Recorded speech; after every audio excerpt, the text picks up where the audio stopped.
Okay, this is the last video. Thank goodness. It's been a long night. I'm recording these. This should be the last one. This is supply part 3.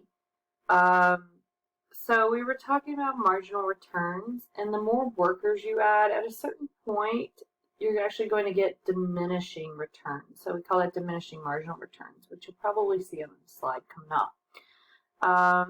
But what are marginal returns? The idea is adding an extra person to the firm or the business, the factory, whatever it is, allows for more specialization. So Henry Ford's assembly line, you've all probably have heard of it, I hope. But this was Henry Ford's idea that instead of one person building one car all together by themselves, have people at different stations, and a conveyor belt would drive the car, so to speak, as it's being built down this belt. And one person would put on a bolt, one person would apply the steering wheel, or whatever it was. You had a job, and he found that he was able to produce more cars in a short period of time. So having this specialization helps increase supply. However, at a certain point, it begins to diminish. So that's what you saw here. Now, we're still increasing output, even though you see the diminishing marginal returns, it decreasing overall. You definitely don't want to be in the red, because now you're going backwards, right? Into how much you're producing. And that's bad. You don't want that at all, and you're not being efficient. Most employers want to stay in the green zone. They ideally want to be at 3 right here, where this is peak efficiency. However, most of y'all probably realize, like, wait, Miss Welch, but if I hire 7 people, I have the max amount being produced. That's true. However, you're not necessarily always being efficient all the time. For those of you that have good example, for those of you that work, you probably have experienced this before. Group projects. A lot of y'all always want to have these massive, big groups of people in your projects, and your teachers, if they're hopefully smart, they don't really allow that. And the reason for that is if you have too many people, there's not enough jobs to go around. So you have people standing around, people on their phone, walking off, and before you know it, you only had 2 or 3 people actually working on the project in this group of 10, right?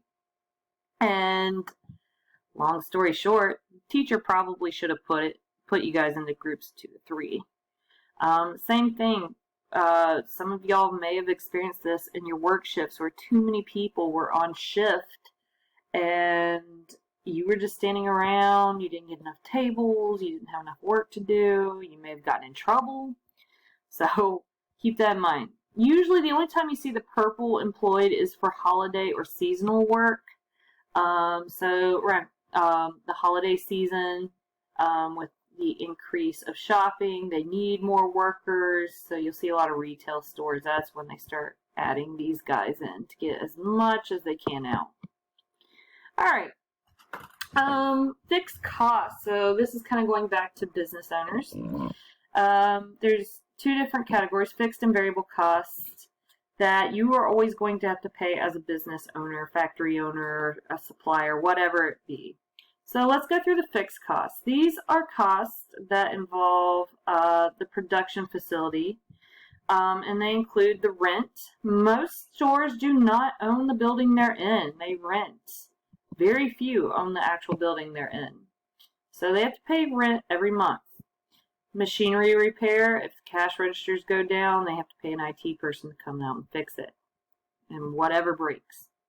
Property taxes. Even though they rent, technically the business is property. So Uncle Sam wants his, right? And they've got to pay the workers, right? The workers' salaries. And keep in mind, us being $7.25 an hour, we're expensive, right? In the United States. So let's move on. Variable costs are costs that are going to change from month to month or season to season, whatever it be. So these are the costs that change. So the price of raw materials. Materials can change.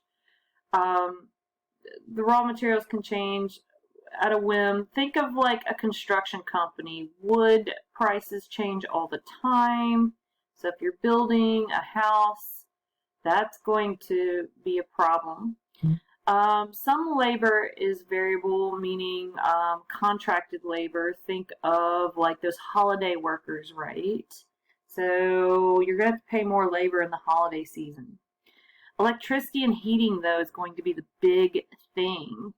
It's going to change month to month. Don't believe me? Ask your parents. You put all these together and you get the total cost. So, marginal cost of production.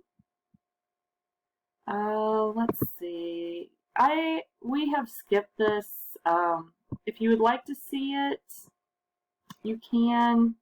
Basically, it's what each additional unit, what's it going to cost you, which it shows you if you go through here. But I'm going to skip that for now, just for the sake of time. And determining, this kind of goes with the previous graph. So if you put these two together, it just tells you, it's kind of common sense, but the original price, what the cost is, and then the marginal cost is additional cost at the new price. We're going to move on.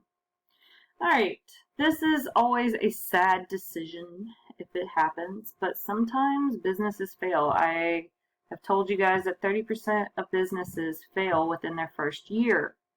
That's a huge chunk of people that are going to lose their business. And with each passing year, that percentage gets higher and higher. Very few companies last 100 years. It's just how it is. So, odds are, if you start a business, at some point you have to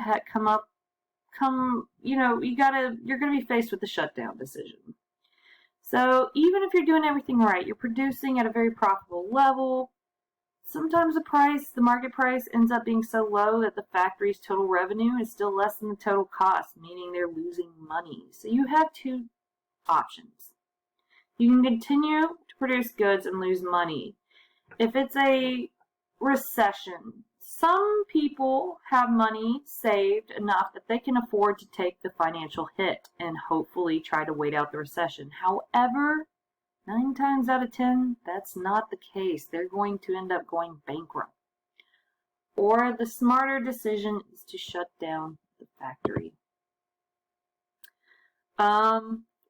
So firms should keep the factory open if total revenue is greater. So if you're making money, keep your business open. But if you're not, you need to have a serious conversation that you're going to have to shut down the factory at some point. Or business. It says factory here. A lot of people allow emotions to get in the way of this. If you saw the Walmart documentary, if you've seen it by now, the annoying couple, the Howard, I can't remember the other lady. I remember his name is Howard. But they put their investments, their savings, everything into it, and they ended up actually losing their business. They don't show you that on film. But yeah. So, here's the thing though, if you shut down, you still have to pay your fixed cost until another company comes in to take that building space in. So you still have to pay rent and people to clean up and upkeep the building. So you have to be careful. Even if you do decide to shut down and be responsible. So that's why when you're going into business, make sure you've got everything planned out. That's all I got to say on that. And I think, yeah, that ends that. So we're done with supply, and that means we're done with demand and supply. So we're done with the unit. That's awesome. If you have any questions, just make sure that you check out the discussion threads, whether you're for Mr. Goodland or Miss Welch. and just go ahead and check them out. And if you have any questions, please feel free to email or post on these threads to either one of us. All right, thanks.